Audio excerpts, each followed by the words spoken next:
Entresto, sacubitril valsartan tablets, is the #1 heart failure brand prescribed by cardiologists and has helped over 1 million people with heart failure.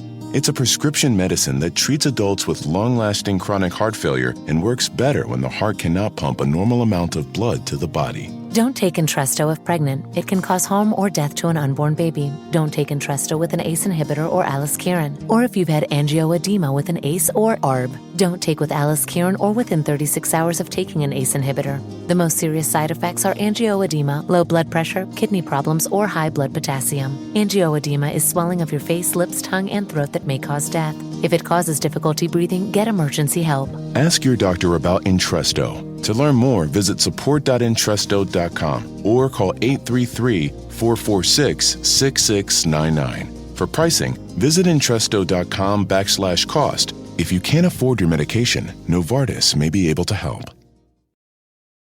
When it comes to quality sleep, Ashley has you covered with top mattress brands at winning prices and with special financing options available.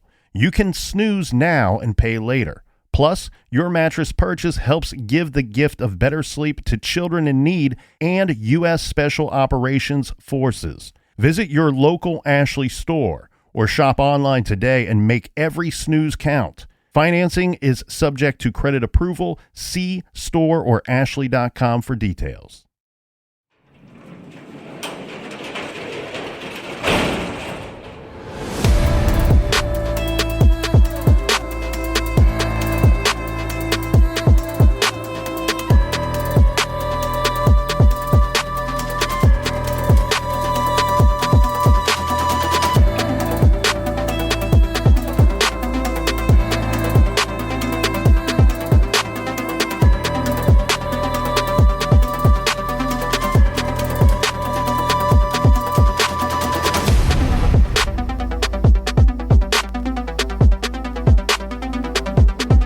Welcome to True Crime Garage. Wherever you are, whatever you are doing, thanks for listening. I'm your host, Nick, and with me, as always, is a man that knows the solution to all problems worldwide is simple.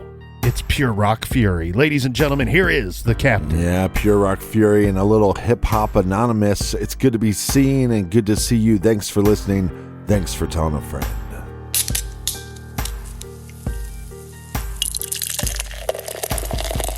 This week we are very excited to be featuring Double Nugget Nectar. This is an Imperial Amber Ale made by the independently crafted and family-owned Troegs Brewing. This baby has got it all. Plenty of Simcoe hops, citrus, apricot, peach, and orchard fruit. ABV 9.5%. Garage grade 4.5 bottle caps out of 5. And let's give some thanks and praise to our good friends that helped us out with this week's beer run. First up, we have a big cheers to Stacy in Saugus, Massachusetts. Double Nugget was my nickname in high school. Captain Double Nugget Pflugerton. And a big We Like Your Jib to Rebecca in Rootstown, Ohio. Next up, here's a cheers to Gary in Newington, Connecticut. And a big shout to Melissa W. in London, England. And we have a cheers to Denise in Green Mountain, North Carolina. And last but certainly not least, we have Laura in Cudahy, Wisconsin. Everyone we just mentioned went to truecrimegarage.com and helped us out with this week's beer fund. And for that, we thank you. Yeah, BEERUN, beer run. Get you some. Go to truecrimegarage.com. Hey, support the show. Get something in return. Make yourself look good. Make yourself smell good. Make yourself feel good by picking up a True Crime Garage shirt today. And Colonel, that is enough the business. All right, everybody gather around, grab a chair, grab a beer. Let's talk some true crime.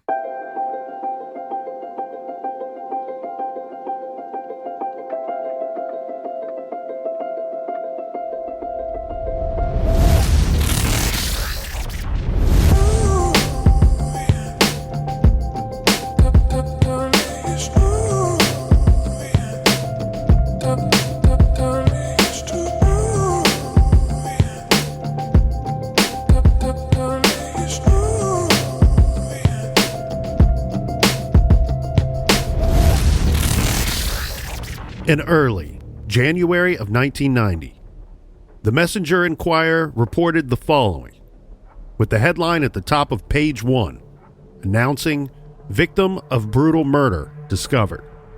The body of a man beaten and shot, with hands, feet, and teeth removed, was discovered Sunday morning, January 7th, 1990, in South Daviess County, Kentucky.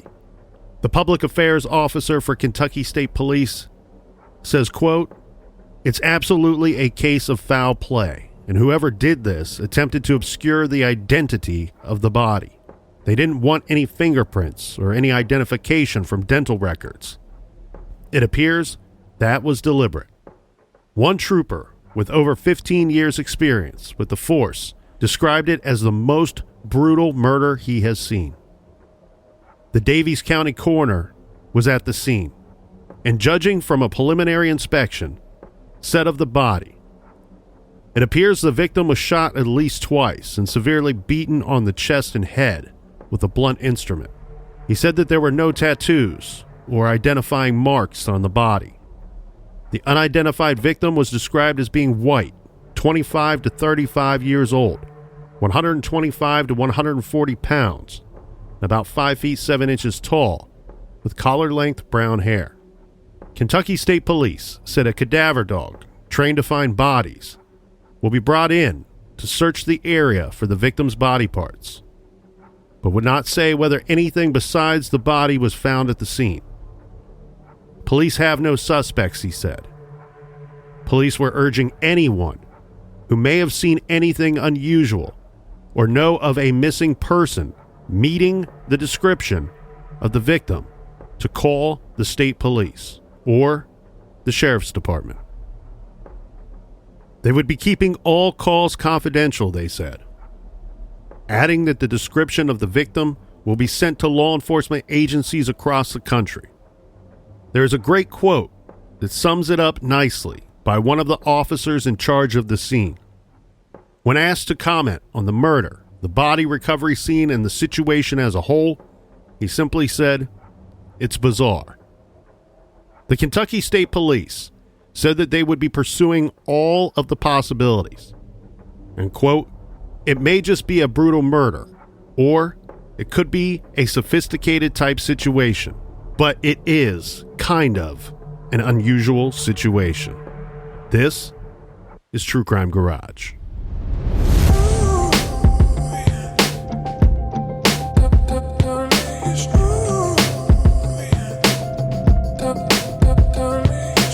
Well, Captain, we are once again in the great state of Kentucky, and here we are talking about another unidentified remains that were found in Kentucky.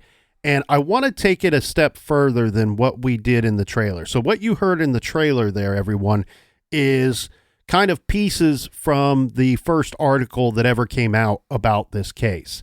And that would be from January of 1990. Now, the second newspaper article, and this is the same newspaper. I don't know if it's the same writer or not, but we have the same newspaper here. And just on day 2, I want everybody to kind of hear how the information has changed already. Now, what is stated in the trailer is based off of what they would call a preliminary autopsy. And that's just simply that we have the coroner on scene where this body is found and located, and kind of assessing the victim and the situation as he or she would see it on the crime scene, and then speaking with the newspaper. This article comes out after they've had time to actually conduct a proper autopsy. So listen to how some of this information has changed, or the variations of the information that we have in this case. This article is written by Steve Hunt, and it's from the next day, saying, the headline says, "Slaying victim remains unidentified." It says, after an autopsy, a search by a cadaver dog, and checks of numerous leads, authorities have not identified the mutilated body of a man found Sunday in eastern Daviess County. The victim, a white male, this time we have him listed at 25 to 30 years old, and now they know that he has been shot 6 times, 3 times in the head and 3 times in the chest with a .22 caliber weapon. The victim also had been severely beaten with a blunt instrument, and his skull was crushed. The autopsy did not determine what type of instrument was used in the blunt force trauma. The man's nude body with its hands and feet severed was discovered off of Pleasant Valley Road. Again, that's Daviess County, Kentucky. Police initially reported that the victim's teeth had been removed, but the autopsy revealed that the majority of the teeth were still intact. Of the 2,000 death investigations that this coroner has worked, he says, quote, "This is the weirdest." The victim is described as being about 5 feet 7 inches tall, 120 to 140 pounds, with collar-length brown hair. I do want to note that I've seen on the internet, Captain, that this collar-length brown hair, even though it's reported this way in the first couple days, I've seen reports on the internet that state that it could be hair as long as 8 inches. So I don't know what the discrepancy is there, but it appears that this individual had quite curly hair, and that will become obvious when anybody looks up pictures of this still unidentified individual. Difficult thing about this case is the conflicting information online.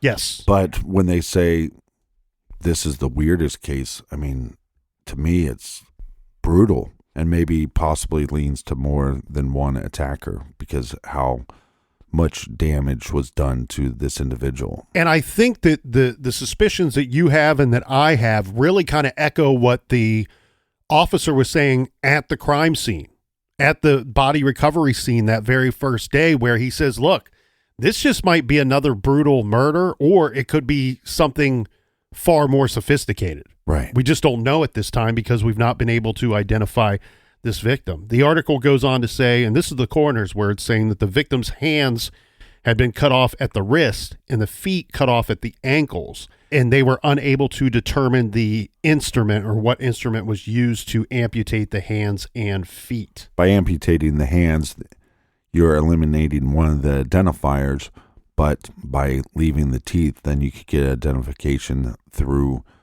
dental records. Yes, and the article goes on to state that, you know, the sheriff, the Daviess County sheriff at the time, he's saying this autopsy was very helpful. It did answer some of the questions we have. We now know a little bit more about the circumstances, not only how the victim died, but what he may have been dealing with in terms of a perpetrator, or I'm sorry, what they may be dealing with in terms of a perpetrator. He declined to elaborate, the sheriff did, of course. If this is sounding familiar to anybody, we covered a case on episode 534. We titled that case Man with No Hands. This case is possibly connected to that one. Yeah, and people are probably thinking, hey, this sounds familiar. That's exactly why, because it's a very similar case where the man with no hands still is just that. He's a man who has not been named yet. He's not been given his name back. They're roughly found around the same time in both in the state of Kentucky, and we'll get into those kind of similarities and differences here in a minute. They go on to say, the state police goes on to say in this article that the cadaver dog was brought in. They were hoping to find they were hoping to find the hands and feet somewhere at this scene, and even with the cadaver dog, nothing turned up. So somebody dumped this body there, and were very aware and went out of their way to not leave these items behind. So let me just get this correctly. So we have multiple gunshots, we have blunt force trauma to the chest and head, and then we have severed hands and feet. Yeah, and so here's what I'm not clear on, and I was hoping to get some clarification on this, and maybe we will at some point. It seems like the Kentucky State Police are pretty tight-lipped on this case, and I get it, and I understand why. I don't think that either this case or the man with no hands are cold cases. I think that they have the potential to heat up very quickly, and a lot of that's based off of just science, right? Obviously, they have the DNA of the man with no hands, and they have the DNA of the Daviess County John Doe. Right. What you're hoping, at least with that information, that at some point, if we identify our victim, that may lead us to one, understanding the circumstances in how and why this individual was attacked or killed. It also may lead you to a suspect pool, a pool of people that would have been close to this individual. Maybe they have maybe there's a criminal element inside that social circle. And so it could lead you to the suspect just by identifying the victim here. What's so interesting about that to me, and why I think that that's a very likely situation here, Captain, is that look at what the lengths that the perpetrator or perpetrators went to make sure that the person was not identified. Right. And so it could lead you right to the suspect's doorstep. Again, the weird thing here is I'm unclear about the teeth, right? So two very different reports very quickly in this case, where the day of, they're saying, look, teeth were removed. This second day, they're saying there were some teeth missing, but none of them were extracted. Right. So what I'm wondering, if you look at where the blunt force trauma occurs on the victim here, again, they say chest and head, but to me, the majority of it is on the face itself. Yeah, in the face. And if anybody was listening to our show last week, they know that that's important. But here I wonder, Captain, if the teeth missing, any of the teeth that are missing, if they're simply missing because of the blunt force trauma. Yeah. That maybe somebody didn't go out of their way to extract them the way that some reports have said here. It's just happenstance that when you are applying that force and that doing that damage, bones are going to break. Bones will chip. Teeth will chip. Teeth will be knocked out. It's difficult in both of these cases to think that there is a family out there that has a missing person in their family. Why hasn't this individual been identified? And so by us shining the light on it and being able to share this information and share the image of this victim, that maybe somebody will come forward and say, hey, I knew that guy, or that's a family member. Right. And the thing too, they're going to do their work behind the scenes to process all the physical evidence that was found at the scene. This would be things like blood, hair, fiber samples, bullets taken from the body. And that last bullets taken from the body is an interesting line there too, because really looking at this crime scene and where they find the victim, I'm guessing that any physical evidence they have, they're going to have to pull it from the victim themselves. It doesn't appear like this crime scene will have a wealth of physical evidence. It simply looks to me like somebody dumped this poor guy there, covered him up with some sticks, and he's in the thickets. I mean, he's in the woods pretty much. And that, I guess that's another interesting angle to this whole case when you look at it. And it's something that reminds me very much of the man with no hands, obviously, that we have a situation that it looks to me like it probably would have taken two individuals to place this person where he was ultimately found. And so while you may only have one actual murderer, you may have more people involved in disposing of this individual. Now, the man with no hands, he's found in a barn. He's 6'5". Even on the short end of it, they have him listed at 6'4". Right. I've seen him listed as tall as 6'6", but general consensus seems to be the man with no hands was 6'5", 230 pounds, and he's found inside a barn.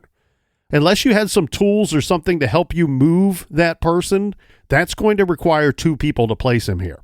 Now, our Daviess County John Doe, he is significantly smaller than the man with no hands. They have him listed at approximately 5'6" to 5'7" tall, 125 to 140 pounds. So significantly smaller than the man with no hands. However, given the lay of the land and where the body was found, again, he's found in the thickets and the woods. It looks to me like a good chance that somebody may have had to carry him a decent distance from the road. We don't have any tire tracks that, if they do have them, they've not said this publicly, that they have any certain types of tire that they are looking for. What information we do have that is interesting to me is that the coroner stating that we believe that he was killed within a day or a couple days of being found. So the decomposition's not extreme here. If we were hoping to find tire tracks, or if there ever were any, if anybody did drive off the road, you would think you would be finding them given the short period of time that elapsed between placing the body there and then when these two hunters are out in the woods and discover this pile of sticks with the man underneath of it. Right. But also, if these cases were connected, as the murderer, maybe you don't place this individual in a tobacco barn because you don't want them to be connected. Right. So let's take a look at that. The Grant County John Doe. If you were to want to officially look up the man with no hands, he's referred to as the Grant County John Doe. We chose this other name, and don't attack us for it because we didn't come up with it. It was actually reported one way at some point that a news outlet reported him to be the man with no hands. And that was a very interesting title. And why do you choose an interesting title? Well, this guy needs to be identified. And the more people that are interested in listening to the information and looking up the information, the better chance it is that he gets identified. Right. So that's why you roll with that. So let's compare the Grant County John Doe, the man with no hands, to this Daviess County John Doe. The Daviess County John Doe is found January 7th, 1990. And remember, it's believed that he was killed shortly before being placed there. We have our man with no hands is found April 9th, 1989. So less than a year apart. Now, they were found about approximately 185 to 190 miles apart.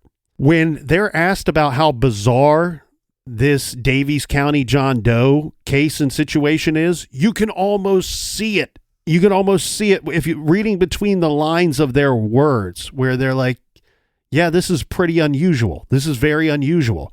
They won't go out of their way to say it's the only thing we've ever seen like this. No, because the officers at the same time, they're at this scene and they're going, oh, wait a second. Where have I heard of something like this before?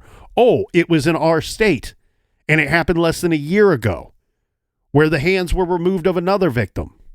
Yeah, you'd have to assume that law enforcement heard about the other case. You'd have to assume at some point that maybe even those law enforcement agencies reach out to other people in the state for some help to possibly identify the victim.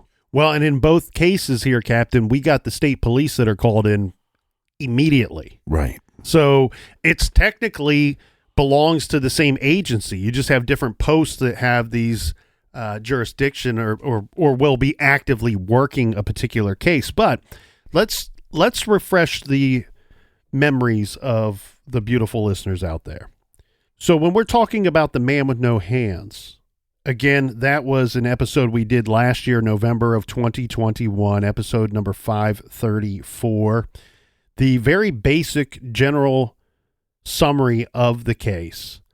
And this is by the VICAP alert that's on FBI.gov. You can find this on their website. It says, on Sunday, April 9th, 1989, the victim's remains were discovered in a tobacco barn in rural Grant County, Kentucky. It is estimated the victim was killed approximately 2 weeks prior. The victim was shot twice in the back of his head with a 22 caliber gun. 22 caliber weapon is the exact words they use here. His hands were cut off, and he was stripped of all of his clothing. The victim had extensive dental work to include a 10-unit porcelain fixed, a porcelain to metal bridge with missing teeth replaced with porcelain pontics, I believe is how you say that. For additional information and photographs regarding this victim, refer to the National Missing and Unidentified Persons System, NamUs database, case report number UP86. Because of the extensive dental work, I can't believe that this individual has not been identified. Right. That's always been a very troubling thing for me. The first thought that you have in this situation when somebody like this has not been identified, you start to wonder, has he ever been reported missing? Has he ever been reported missing from anywhere? I mean, we went through our coverage of that case. We went through persons that would match his height that were reported missing in the months and years leading up to it. And we couldn't find anybody that looked like him. We had some great listener feedback on this as well. And with this other case, with the Daviess County John Doe, we hear the same thing repeated in the Grant County case, in the man with no hands case. 22 caliber weapon. Weird, right?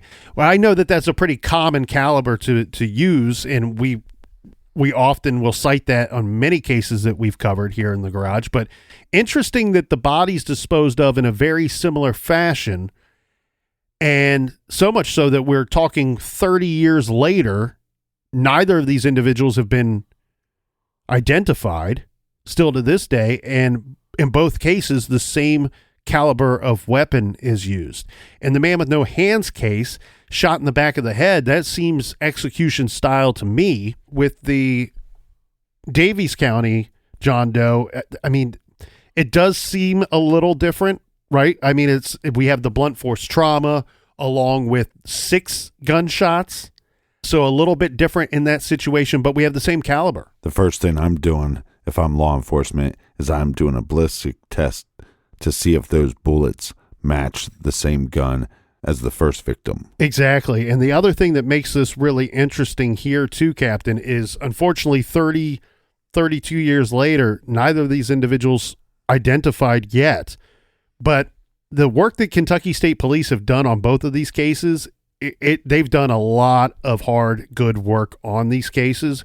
And that's why I think that either one of them could heat up like that. I mean, at a moment's notice, they could heat up very quickly in both cases. Now, as far as the Daviess County John Doe goes, we did have the officers pointing out very quickly early on. They're like, look, this is going to be particularly difficult to investigate because usually we, law enforcement, police, we have more leads to go on. We usually have something to use as a starting point. They're saying here, we don't know who the victim is. We don't know how he got here. We don't believe him to be local. We believe that he was killed just days or a couple days prior to being placed here. But we have no victim name, no clothing, nothing to point us in any kind of direction at all. And one thing that makes this particularly difficult too is we found this with the man with no hands. At some point in their investigation, they've not released a whole lot to the public, but at some point in their investigation, they start kicking the tires on this idea that, well, maybe this man was brought here. Maybe he was driven here from a great distance to be dumped here. We already know that they went to the extensive lengths of removing his hands. Well, maybe they didn't mind driving hundreds of miles, several states away to dispose of this person's body.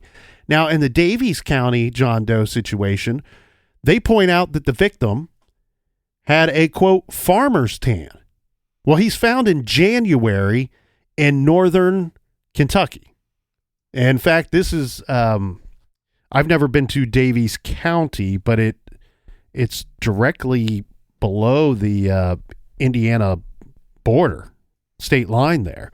He's found in January in northern Kentucky and found within a day or so of having been killed, yet he has a farmer's tan. And so one thing that they did put out to the public fairly quickly in the Daviess County case is based off of that information, we're looking for a breadcrumb here. We are looking for a breadcrumb here. We're going to throw this out to the public and say, because of this farmer's tan, there's a good chance he was brought here from someplace else. Yeah, unless he's a complete weirdo and wears his T-shirt into the tanning bed. Exactly.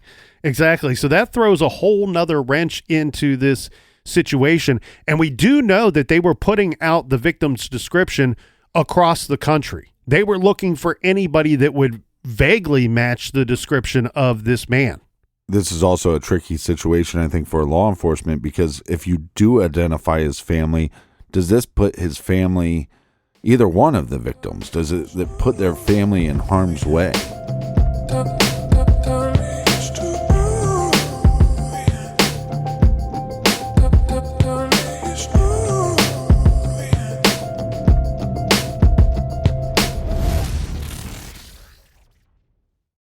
This show is sponsored by BetterHelp. Do you look forward to the holidays? Maybe you struggle with seasonal blues.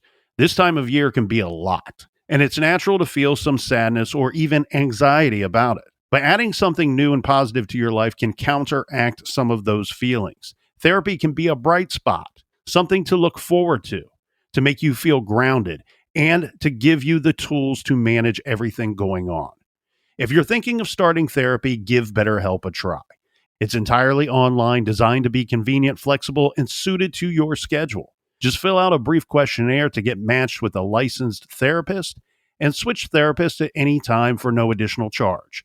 Find your bright spot this season with BetterHelp. Visit BetterHelp.com/garage today to get 10% off your first month. That's BetterHelp, HELP.com/garage.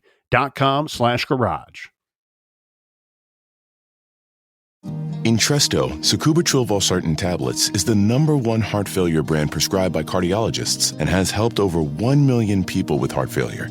It's a prescription medicine that treats adults with long-lasting chronic heart failure and works better when the heart cannot pump a normal amount of blood to the body. Don't take Entresto if pregnant. It can cause harm or death to an unborn baby. Don't take Entresto with an ACE inhibitor or aliskiren, or if you've had angioedema with an ACE or ARB. Don't take with aliskiren or within 36 hours of taking an ACE inhibitor. The most serious side effects are angioedema, low blood pressure, kidney problems, or high blood potassium. Angioedema is swelling of your face, lips, tongue, and throat that may cause death. If it causes difficulty breathing, get emergency help. Ask your doctor about Entresto. To learn more, visit support.entresto.com or call 833-446-6699. For pricing, visit Entresto.com/cost. If you can't afford your medication, Novartis may be able to help. Is it possible to predict the unpredictable? Can 3D printed life-size organ models help to map out complex surgeries ahead of time? Is it possible? It already is right here. Mayo Clinic. You know where to go.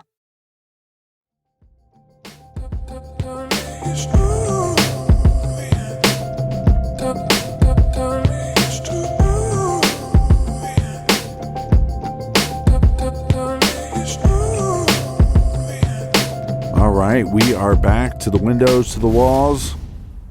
Cheers, everybody. Cheers. And make sure you subscribe to the show. That's right, because we release shows willy-nilly. Whenever we feel like it, you'll probably miss one if you're not subscribing. Yeah. Don't be left in the dark. That's right. Well, here, Captain, we got this weird situation. When we left off, we were talking about how law enforcement were working under the hypothesis that the victim may be from outside of Daviess County, that may be driven there and placed there in this spot. However, they also go out of the way to say that they believe that the killer was probably local or had some kind of local ties based off of where and how they found the body, meaning that they believe that somebody knew that spot, that they didn't just drive and at random pull over and place this victim there. So that's a weird kind of angle to work off of, that the victim's not from that location, but the killer is probably local. Now, we have brought up DNA on this case, and we know that that's going to be what will ultimately break this case wide open. This situation, in 2007, they actually identified the Daviess County John Doe as a Scott Michael Morris. So Scott Michael Morris went missing from Indianapolis as a teenager in 1978. Let's just think about that for a second. I know we're throwing out a lot of numbers and a lot of locations and information, so it gets a little cloudy sometimes. Scott Michael Morris, who they identified to be that of the Daviess County John Doe, Case solved, went missing in 1978 from Indianapolis. Daviess County John Doe is found in 1990 in Kentucky. 12 years, 11 and change after this teenager went missing. I have a couple different reports here. One report says 2009. The other report says 2010. But regardless, both have the same result. What they say here, Captain, is that further DNA testing, I don't know how they arrived at the idea that this person was Scott Michael Morris. Maybe some samples got screwed up. Maybe they were testing something else. I'm a little unclear of how they arrived at that conclusion. Yeah. But we need to give Kentucky State Police big ups on this because, I mean, one of my favorite quotes is, an error only becomes a mistake once you refuse to correct it. And here they made an error. They did not allow it to become a mistake because they did correct it and they announced it to the public. They're saying, look, whether it be 2009 or 2010, we mistakenly identified these remains. They do not belong. The body does not belong to that of Scott Michael Morris. Well, one of my favorite quotes is, yes, I believe in ghosts, but more importantly, I think they should believe in themselves. Well, let's not leave the listeners hanging here because that Scott Michael Morris angle of the story is interesting in itself. So just a quick little... Bad choice of words when we're talking about a victim without hands. Just a quick little aside here. as far as Scott Morris's case goes, it says here on the Charlie Project website that Scott was last seen in his hometown of Indianapolis, Indiana on August 14th, 1978. He went to a convenience store down the street from his home and never returned. He was a frequent runaway at the time of his disappearance. 3 days after Scott went missing, he called his family to say that he was working for a carnival in Pennsylvania. In 1989, he called a family friend and said that he was okay and still working for a carnival, but would not say where. The conversation was very brief, and Scott never got in touch with his loved ones again after that 1989 phone call to a family friend. Then we had the nude body found in Daviess County, Kentucky, 1990, was misidentified as Scott in 2007. The victim had been beaten and shot to death. His hands and feet were cut off, and his teeth had been removed. Again, it sounds like only a portion of the teeth were removed. And this, according to the Charlie Project, says in 2009 was when DNA analysis proved that the dead man wasn't Scott Morris. So weird angle to that story that he's misidentified, the body's misidentified, but then the Scott Morris case is interesting in itself because he's a known runaway.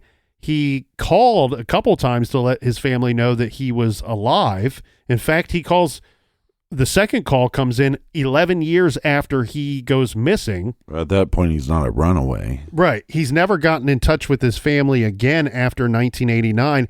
And I've read several articles, Captain, that says that it's believed that he is dead, that he's no longer with us. Right. And so I guess, that's certainly going to make sense. Hell, this unidentified body was identified to be him. But really, I kind of wonder where this Scott Morris case goes. Now, if anybody would have any information on the Scott Morris case, you'll want to contact the Indianapolis Police Department for that one at 317-327-6915. But we do want to point out here, based off of all the information we have and that we've seen and received, it appears that Scott Morris wanted to be missing, or at least not with his family. Yeah, but how bizarre is it that we have a situation where we think possibly because of the distance, because of the time, because of the way the bodies were found, the torture that was to these victims, you could make a pretty intelligent argument that they're connected. And with the .22 caliber, yeah, then one of the victims is identified. And then they go, oopsie, not the guy. Sorry. Right. It makes the case even stranger. Yeah, and it's one of those things, too, that I wanted to make sure that we included this portion in the show because of what if this Scott Morris guy is still alive and well, and he's fine, right? He's gone on and he's created a different life for himself, living away from his family.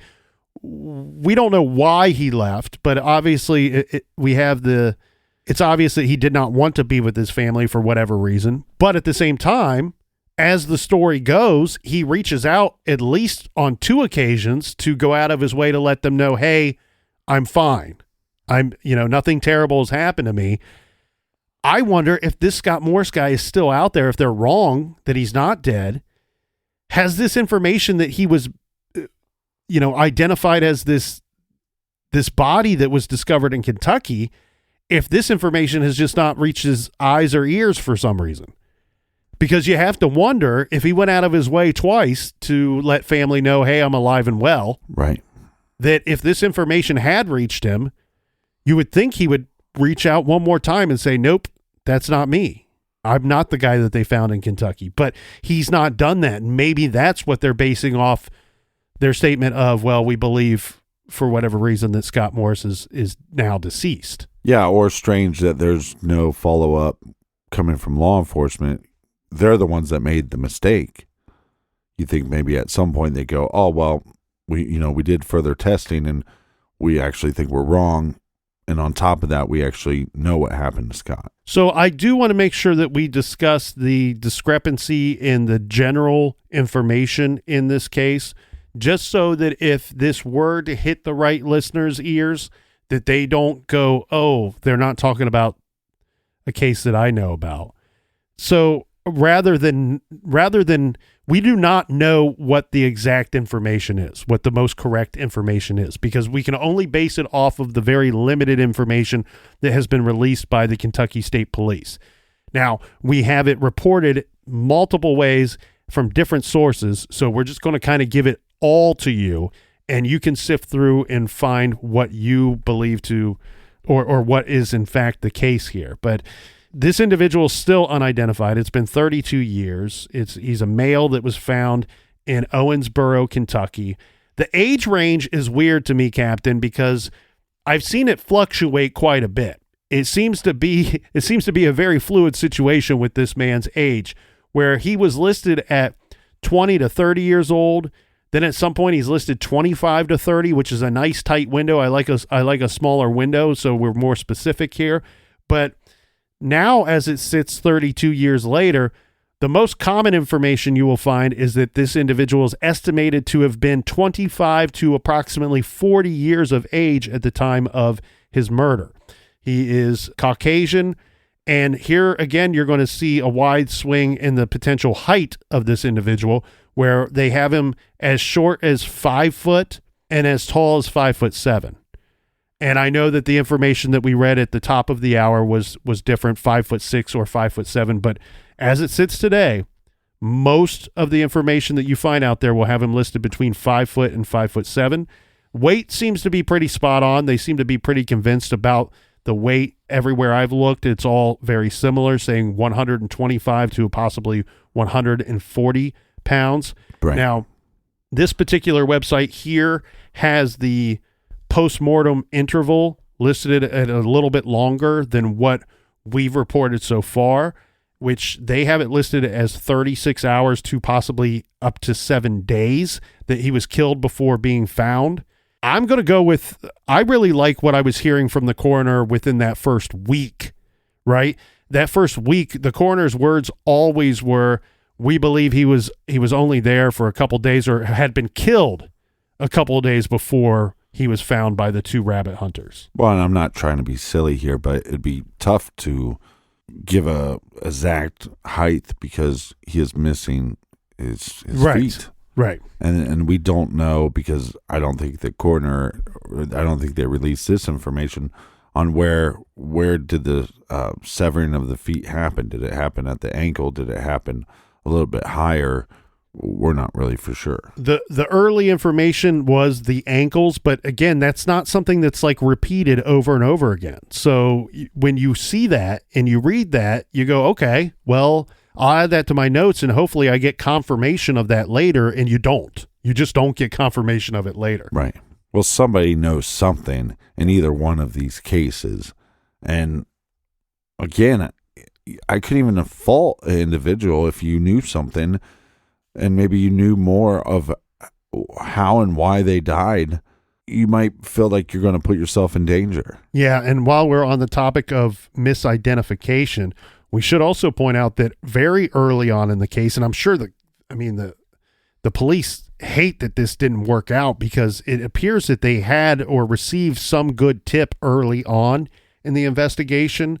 The way that it's reported is it says rumors, but I think that they received a tip here, and maybe the tip was in a form of a rumor, but they're saying the rumor was that the body was that of a Whitesville, Kentucky man. They do not name the individual, but they did, when we have a situation where they're not releasing a whole lot of information, they are quick to come out and say, we looked at that and it's simply not true. It's absolutely not that person, is what they state in the papers. So another case of where they may have, or at least on the public level, there were rumors of misidentification, that this guy was possibly this missing Whitesville, Kentucky person. Of course, all these cases are sad. All these situations are very tragic that we discuss here in the garage. It's all loss of life and loss of a family member, a loved one. But this is a little kind of extra weird angle that you don't get in other cases that we do have here in this case. And it's, well, I'll read it for you. It's nice and short, but sad nonetheless. The headline here, Captain, is Funeral Held for Nameless Victim. And it says 7 people paid their last respects to a man they didn't know, saying, quote, "We memorialize one who we know not." This came from the chaplain that led the services for this unknown individual. It was a short ceremony that was attended by detectives and members of law enforcement, as well as members from the local sheriff's department. It was also attended by the coroner and representatives from the funeral home that agreed to host this service for this unknown victim.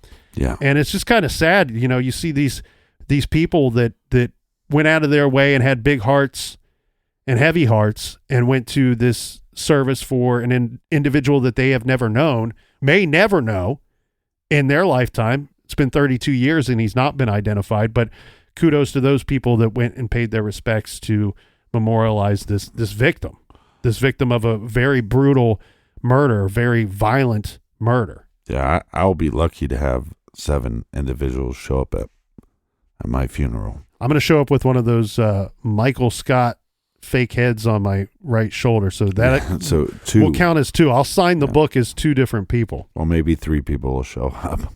Well, should we get into some of the possible theories? Because there's been a lot of theories that have been discussed over the years in this Daviess County case. And of course, a lot of these theories are going to mirror that of some of the theories that were discussed in the Man with No Hands episode.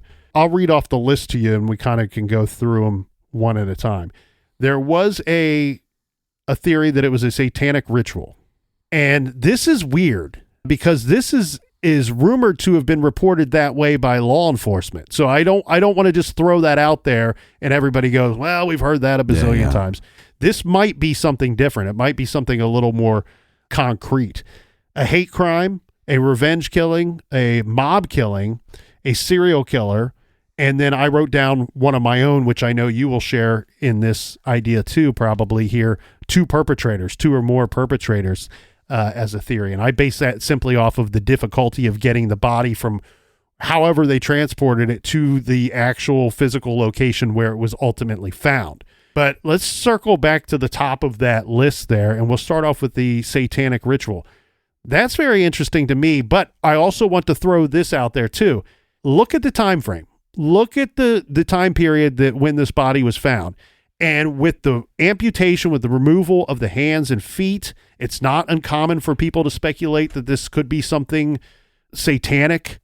But also it's 1990, right? This is just shortly before West Memphis 3. And remember what was going on in this country at that time, where there was a lot of satanic panic.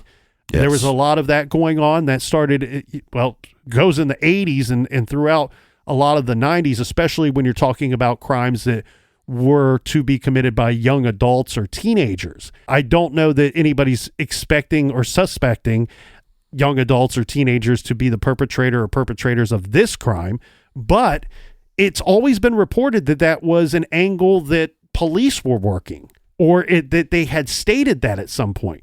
Again, I'm just going to go back to the idea of the amputation mixed with the time frame. Mm-hmm. I could see a situation where the sheriff's department or somebody is saying that and then really wishing maybe a year or 2 or 10 years later that they had never said that, because it was just a suspicion. There was no actual evidence of that, right?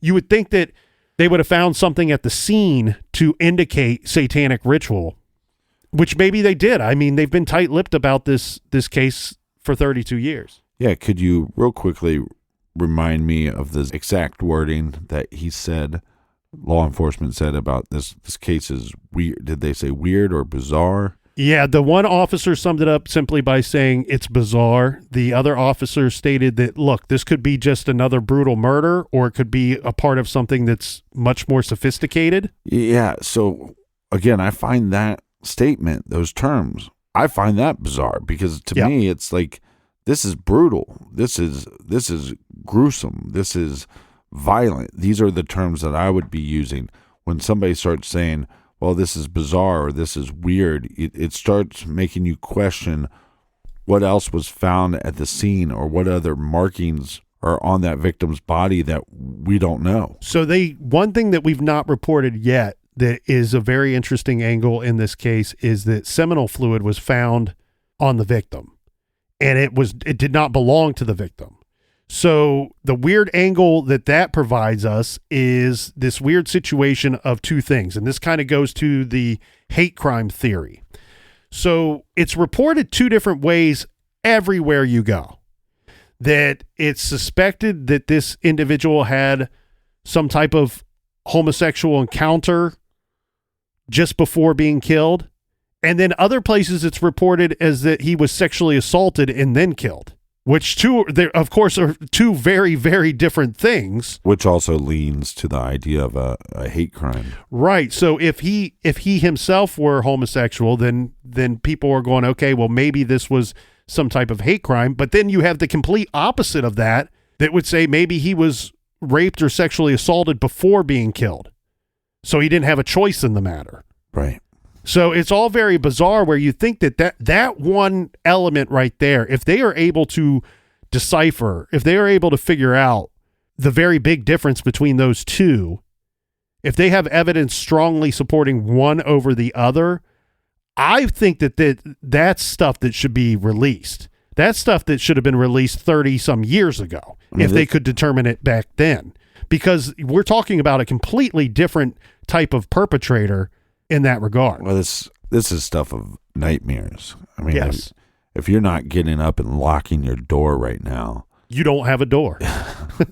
That's the only reason you're not doing that. And normally when somebody would bring up some kind of satanic ritual, I'm normally, you're going to have to sell me pretty hard on that. Yeah.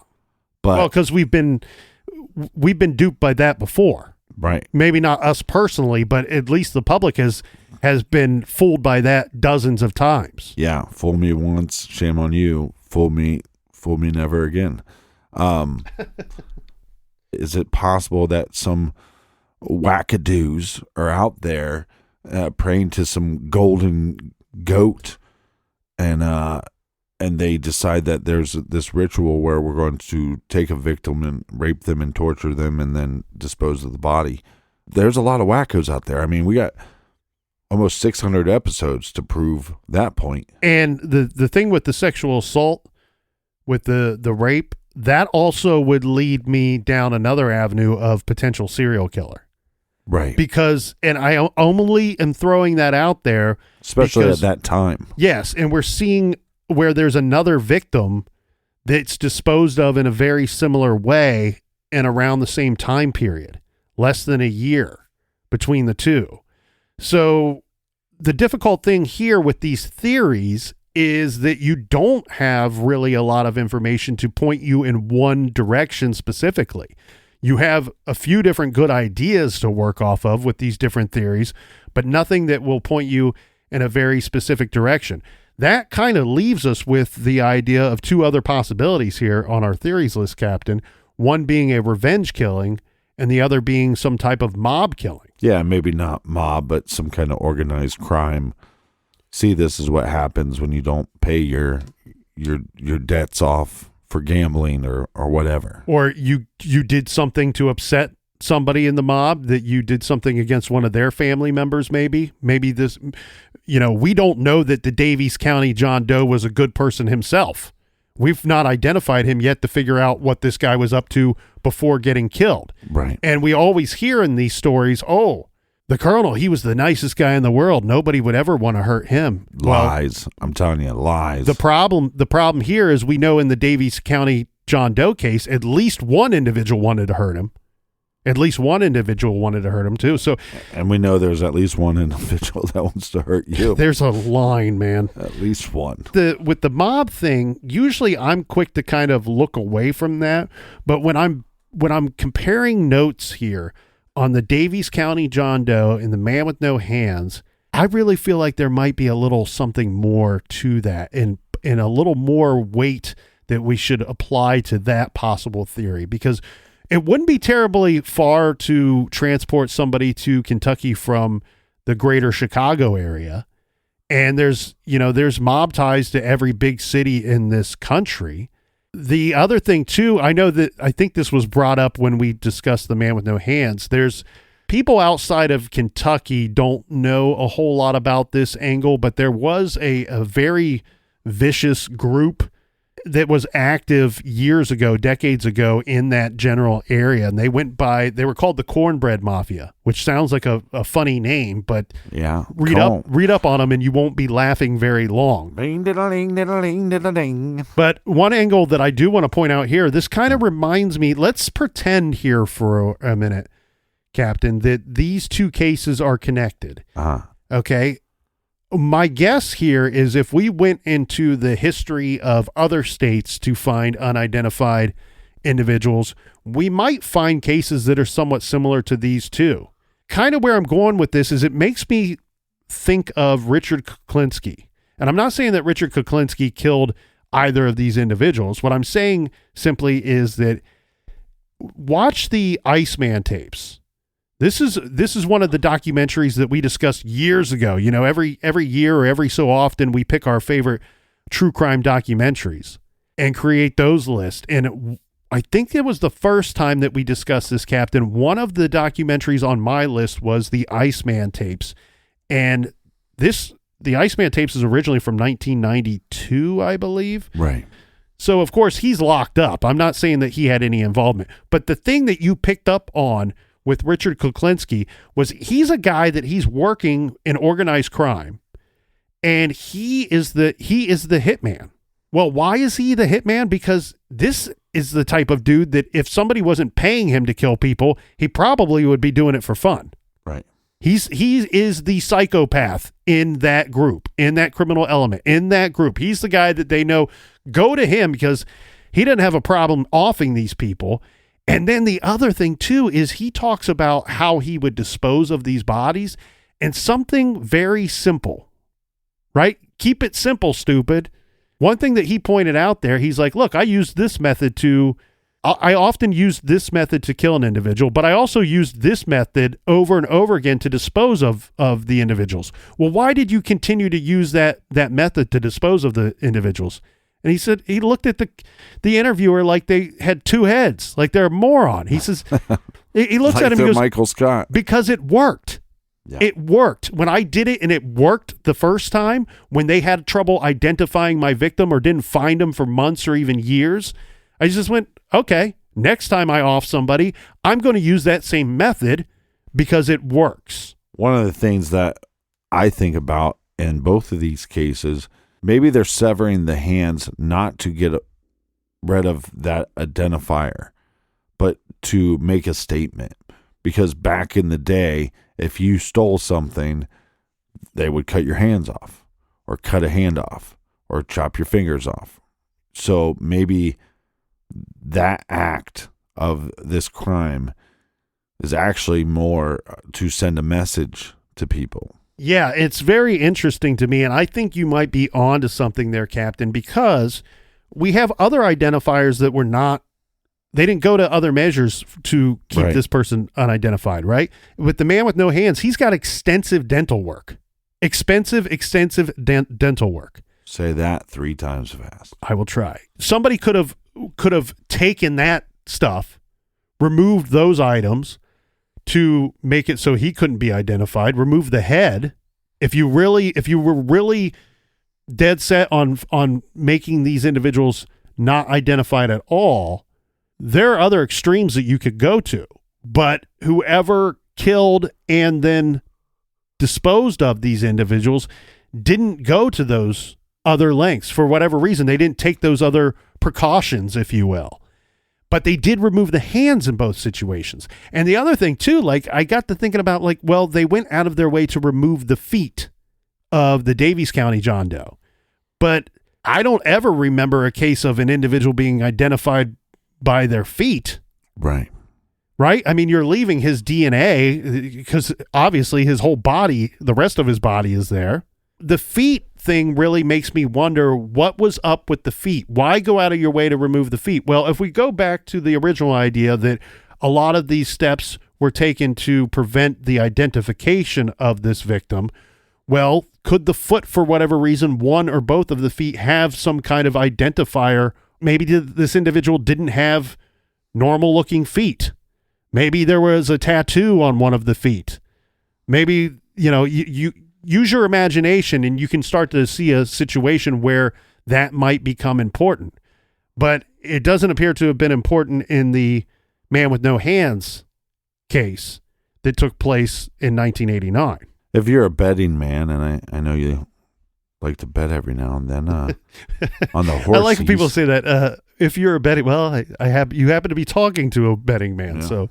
so I am a betting man, but we won't say it's a problem. It's only a problem when you lose.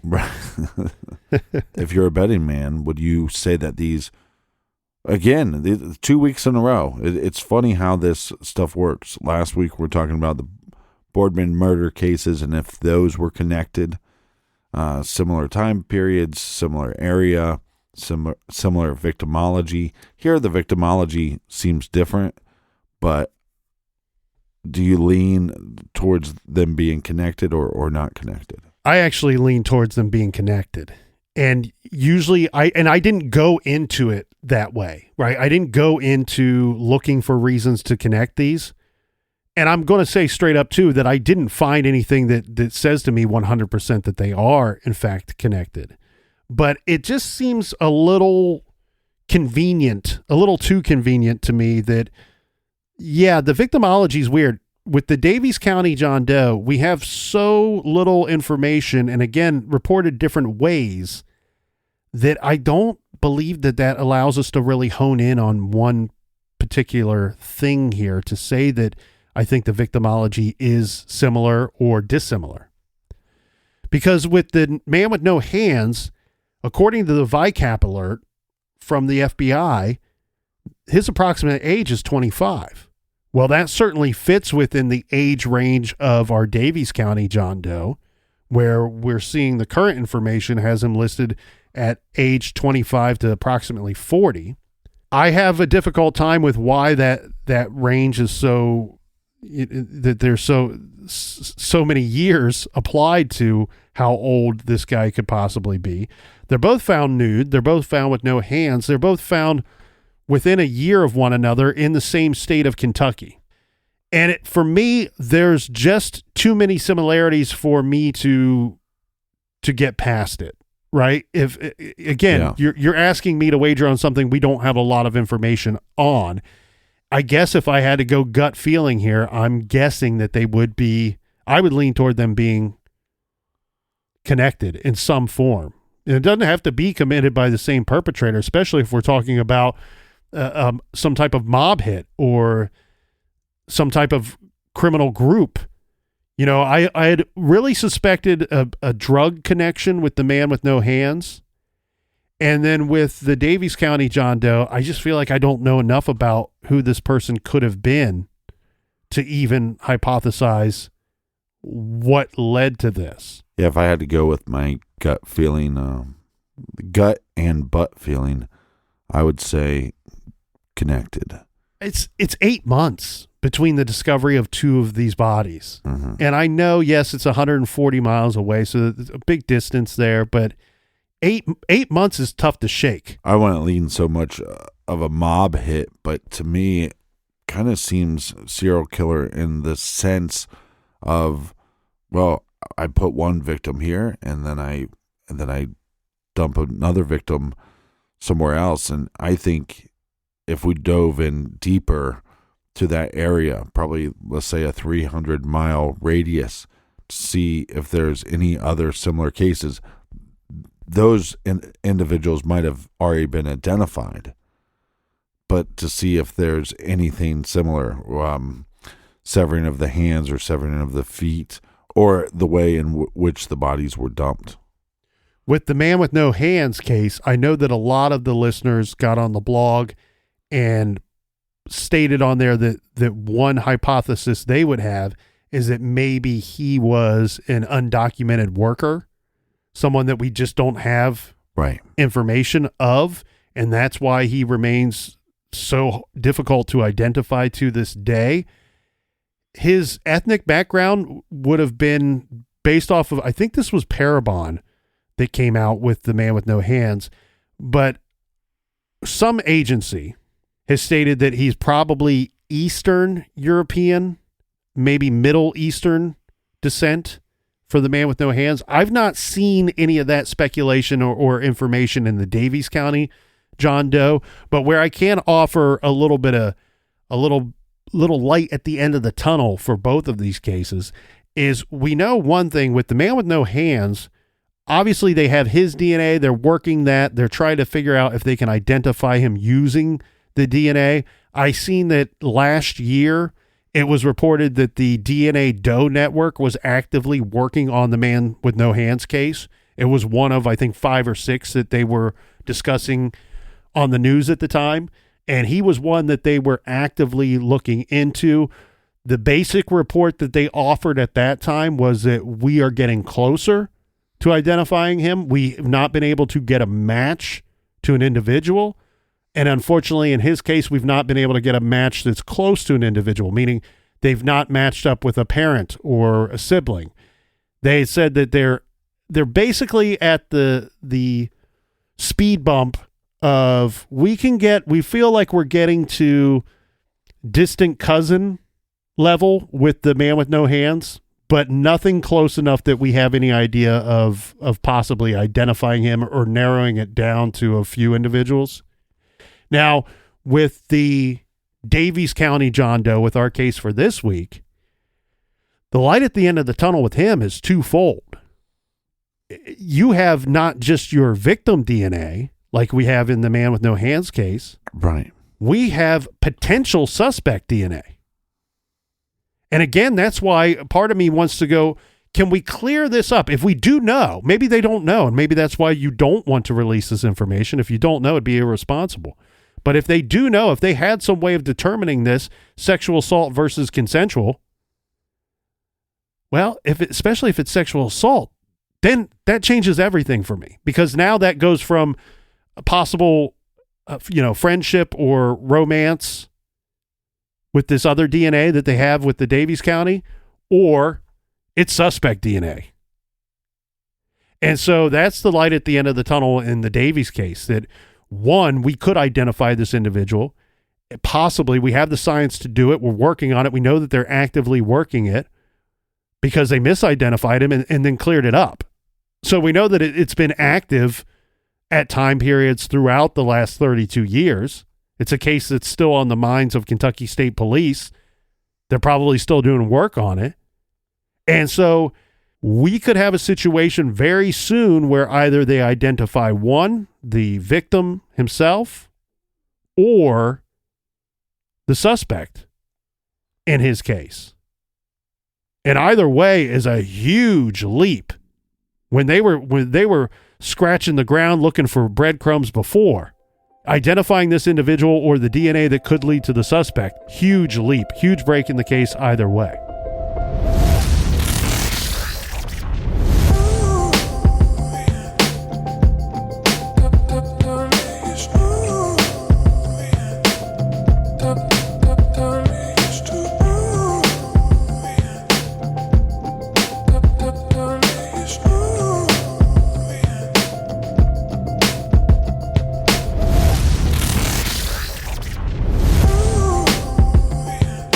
There is a tip line, a tip phone number for the Kentucky State Police. If anybody has any information in the Daviess County John Doe case or the Grant County John Doe case, the one that we were referring to as the man with no hands, you can use this number for either of those cases.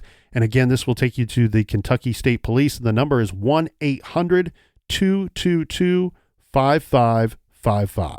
Want to thank you so much for joining us here in the garage. We just like your smell. We like your musk. Make sure you tell a friend. We want their musk to be in the garage as well. Colonel, do we have any recommended reading for the beautiful people this week? This week, and this is very fitting to this week's case as well, we are recommending a book called The Lost Family, How DNA Testing is Upending Who We Are. Author Libby Copeland does a deep dive into the subject and a deeply reported look at the rise of home genetic testing, as well as looking into genealogy buffs, the science of DNA, and the business of companies like Ancestry and 23andMe. Make sure you check out The Lost Family by Libby Copeland. You can find that wonderful title and many more on our website, truecrimegarage.com. Another thing you can find at the website is a link to Off the Record. That's our bonus show. We do case updates. We get a little silly up here in the garage. It's a great time. Please join us. It's $5 a month. You get every show on Stitcher Premium, which is tons of content, for $5 a month. You can find that at truecrimegarage.com. Until next week. Be good, be kind, and don't litter.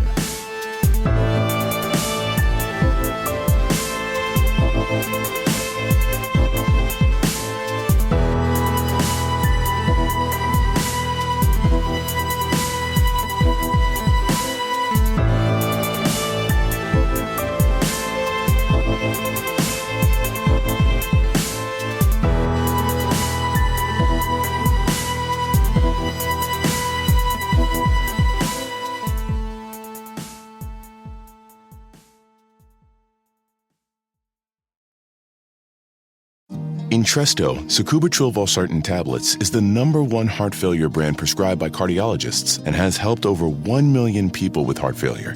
It's a prescription medicine that treats adults with long-lasting chronic heart failure and works better when the heart cannot pump a normal amount of blood to the body. Don't take Entresto if pregnant. It can cause harm or death to an unborn baby. Don't take Entresto with an ACE inhibitor or aliskiren, or if you've had angioedema with an ACE or ARB. Don't take with aliskiren or within 36 hours of taking an ACE inhibitor. The most serious side effects are angioedema, low blood pressure, kidney problems, or high blood potassium. Angioedema is swelling of your face, lips, tongue, and throat that may cause death. If it causes difficulty breathing, get emergency help. Ask your doctor about Entresto. To learn more, visit support.entresto.com or call 833-446-6699. For pricing, visit Entresto.com/cost. If you can't afford your medication, Novartis may be able to help.